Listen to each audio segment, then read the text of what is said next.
Il y a un centre. C'est là-bas où ils font les protections des missiles, enfin, un très grand centre. Disons, quand Poutine a lancé, au moment de l'impact, les 4 têtes sont sorties. Et chaque tête avait une cible bien précise. Et ils ont frappé. Quand il a frappé, tous les pays européens ont fait conseil de sécurité urgent dans leur pays. Vous ne pouvez pas vous affronter à Poutine. Poutine n'est pas quelqu'un qui parle à la légère. Quand il a frappé, ils ont compris. Alors, pourquoi je vous dis ça aujourd'hui? C'est pour que on garde en esprit que quelque chose est en train de se préparer. Pas contre nous, mais quelque chose à laquelle certainement d'une manière ou d'une autre, on risque de se retrouver au centre. Et en même temps, Poutine était partenaire. Moi, je pense que quand nous disons que nous allons avoir besoin d'un certain nombre d'armements pour répondre à des attaques,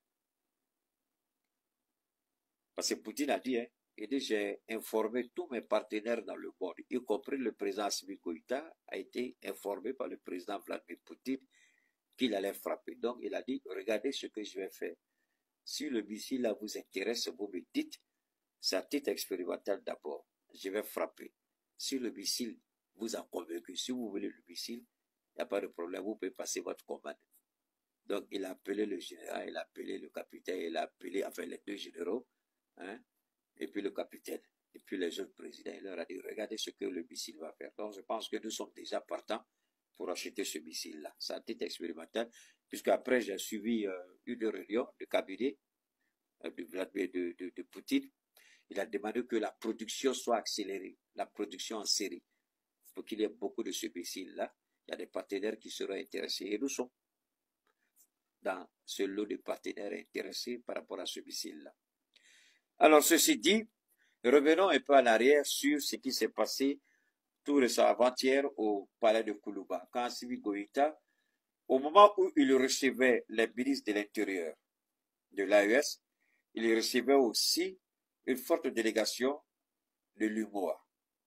L'UMOA est venu dire quelque chose, parce que vous avez vu ces temps-ci, vous avez entendu beaucoup de choses.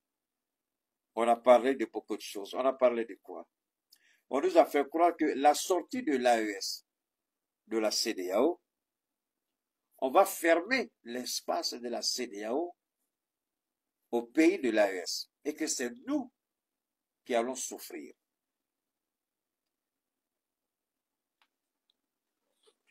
Ce jour-là, je vous avais dit quoi?